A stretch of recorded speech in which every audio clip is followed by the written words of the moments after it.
میری کئی سالوں کی نمازیں اور روزے قضا ہیں تو ان کو ادا کرنے کا کیا طریقہ ہے؟ کئی سالوں کی نمازیں اور روزے ادا کر لیں، یہ طریقہ ہے، یہی طریقہ ہے، اس کے علاوہ اور کوئی طریقہ؟ جتنے سالوں کی نمازیں ہیں اتنے سالوں کی نمازیں پڑھیں۔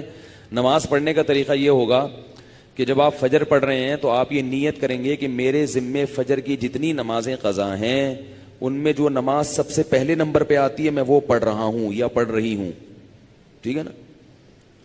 تو وہ آپ یہ نیت کریں۔ ظہر جب پڑھیں تو آپ کہیں میرے ذمے ظہر کی جتنی نمازیں قضا ہیں ان میں جو سب سے پہلی نماز ہے میں وہ پڑھ رہا ہوں۔ جب بھی نیت ہوگی تو یہی ہوگی۔ جب آپ دوبارہ فجر پڑھیں گے پھر آپ یہی نیت کریں گے میرے ذمے فجر کی جتنی نمازیں ہیں ان میں سب سے پہلی نماز، کیونکہ وہ جو آپ نے پڑھ لی ہے نا وہ تو ذمے میں رہی نہیں ہے، نہیں یاری نا، وہ تو ذمے میں رہی نہیں ہے، تو وہ خود بخود دوسری نماز پہلے نمبر پہ آ جائے گی ان نمازوں میں جو آپ کے ذمے میں ہیں، سمجھ رہے ہو؟ اسی طرح آپ ایک ڈائری میں نوٹ کر لیں کہ کتنے سال کی نمازیں، اندازہ ہی ہوگا، یقین تو نہیں ہو سکتا، کتنی سال کی فجر ہے۔ بعض لوگ فجر کم پڑھتے ہیں ظہر زیادہ پڑھتے ہیں تو وہ ظہر کم رکھیں فجر زیادہ رکھیں، ٹھیک ہے نا؟ تو جمعے کتنے آئے ہیں یہ سارا حساب کر کے ایک اندازہ ہی ہوگا، اس کا یقین نہیں ہو سکتا، تو اندازے سے کر لیں اور جتنی جتنی نمازیں پڑھتے جائیں ڈائری میں سے وہ کاٹتے جائیں۔ بعض لوگ ڈائری کا نظام نہیں رکھتے، حافظے پر اعتماد کرتے ہیں، وہ ساری زندگی کنفیوز رہتے ہیں، پڑھتے رہتے ہیں، ان کو یہ نہیں پتا چلتا کہ ہوئی ہے کہ نہیں ہوئی ہے۔ اس لیے حافظے پر اعتماد نہ کریں، ڈائری میں باقاعدہ نوٹ کریں اور جتنی نمازیں ہوتی جا رہی ہیں ان کو کاٹتے چلے جائیں، تو انشاءاللہ یہ نمازیں آپ کی امام مہدی کے آنے سے پہلے پہلے، جس اسپیڈ سے آپ پڑھ رہے ہیں اس میں تو یہی ہے کہ امام مہدی کے آنے سے پہلے پہلے یہ نمازیں آپ کی امید ہے کمپلیٹ ہو جائیں۔ تو بھائی 24 گھنٹے میں کم از کم ایک دن کی نماز لازمی پڑھو، ایک دن کی بھی نہیں پڑھ رہے تو پھر گناہ ہونے کا خطرہ ہے بہت سخت، اور ایک دن کی اگر پڑھ رہے ہو تو اگر موت آ گئی تو وصیت کر کے جاؤ، تو اللہ کی رحمت سے امید ہے اللہ تعالیٰ معاف کر دیں، کیونکہ انسان اس سے زیادہ کا مکلف نہیں ہے نا۔ اب ایک دن میں 5 نمازیں فرض بھی پڑھنی ہے، پھر قضا بھی پڑھنی ہے، تو اور بھی تو کام کرنے ہیں نا۔ بعض لوگ تو ایسے ہوتے ہیں اولو العزم ہوتے ہیں کہ وہ ایک دن میں 5 دن کی نمازیں قضا پڑھ لیتے ہیں۔ ہمارے حضرت کے ایک مرید تھے، وہ تقریباً 50 سال کی عمر میں دین پر آئے، گورنمنٹ میں کسی ادارے میں آفیسر تھے۔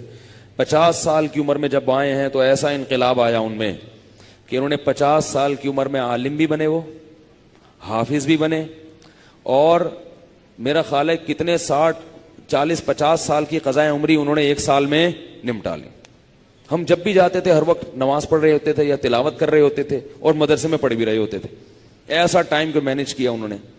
تو ایسے لوگ بھی ہیں، لیکن بہرحال شارٹ ہیں ایسے لوگ، تو آپ ایسے نہ بنیں، اتنا ہی کر لیں کہ 24 گھنٹے میں کم از کم ایک دن کی۔ پھر قضاء عمری پڑھنے کا کوئی ٹائم متعین نہیں ہے، فجر کے وقت میں ظہر کی پڑھ سکتے ہو، ظہر کے وقت میں فجر کی پڑھ سکتے ہو، مکروہ وقت نہ ہو۔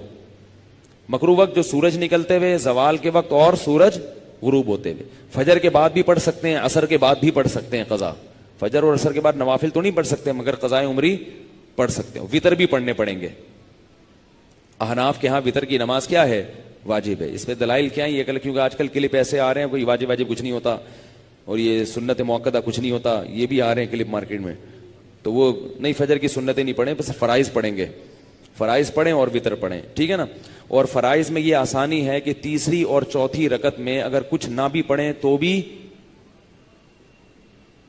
بول لینا چلے گا۔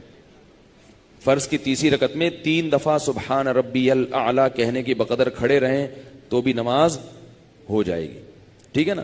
تو فجر یعنی فرض کی تیسری اور چوتھی، وطر میں تیسری رکعت میں پڑھنا پڑے گا، فرض کی تیسری چوتھی رکعت میں چاہیں آپ مختصر قرات کر لیں، تیسرا کلمہ پڑھ لیں تو یہ بھی ٹھیک ہے، بہتر ہے سورہ فاتحہ پڑھیں تو زیادہ بہتر ہے، تو یہ بھی، اور اس سے نماز آپ کی مختصر ہو جائے گی۔ سبحانک اللہم و بحمدک، نشہد ان لا الہ الا انت، نستغفرک و نتوب الیک۔